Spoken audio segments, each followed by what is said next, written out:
The night of my engagement party should have been the happiest evening of my life. The chandeliers glowed softly, music floated through the hall, and everyone smiled as they clinked glasses in celebration. My fiancé, Daniel, held my hand tightly while we greeted guests, his warmth steadying me amid the chaos.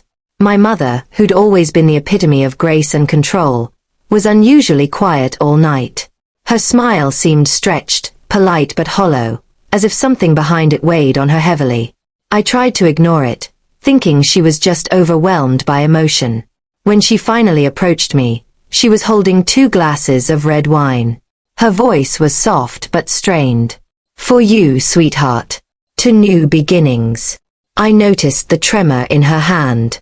When I lifted the glass to my nose, a strange metallic scent hit me.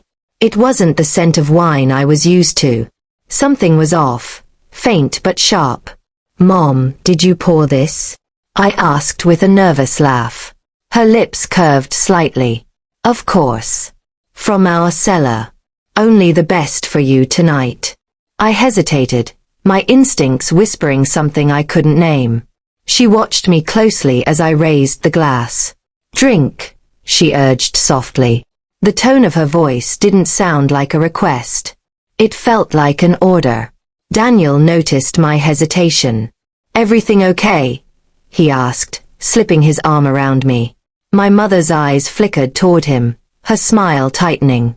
"Perfectly fine," she replied before I could speak. The tension between them was palpable, and I realized, for the first time, they had never really liked each other. Before I could take a sip, my best friend, Rachel, came rushing over. "Photo time," she chirped, grabbing my hand. I laughed, setting the glass down. My mother's eyes followed it. For the next hour, I was pulled from one photo to another, greeting guests, trying to enjoy the night. Yet, my mother's face haunted me, that forced smile, the quiet intensity in her eyes. When I finally returned to our table, the glass was gone. "Did someone take my drink?" I asked the server, clearing the table. He frowned. "You mean the red wine?" "No, ma'am. Your mother asked me to replace it with a new one. Said the first wasn't chilled enough." My stomach tightened. I looked around, spotting her near the bar, speaking in hushed tones to my father. When her eyes met mine, she looked startled, then quickly turned away. Something was wrong. I walked up to her, trying to sound casual. "Mom, are you okay? You're acting strange." She blinked rapidly, forcing another smile. "I'm just emotional, darling. My little girl's getting married." Her words trembled, and I knew there was more she wasn't saying. Daniel came over, his arm protective around my shoulder. "We were just about to toast again," he said. My mother's smile faltered, almost imperceptibly. "Of course," she murmured, turning away before anyone could see her tears. Later that night, when most guests had left, I found her sitting alone on the patio, staring at the stars. I sat beside her quietly. After a long silence, she whispered, "You shouldn't marry him." The words hit me like a slap. "Mom, what are you talking about?" She turned to me, eyes glistening. "He's not who you think he is, Claire." My heart raced. "You can't just say that without explaining." She shook her head.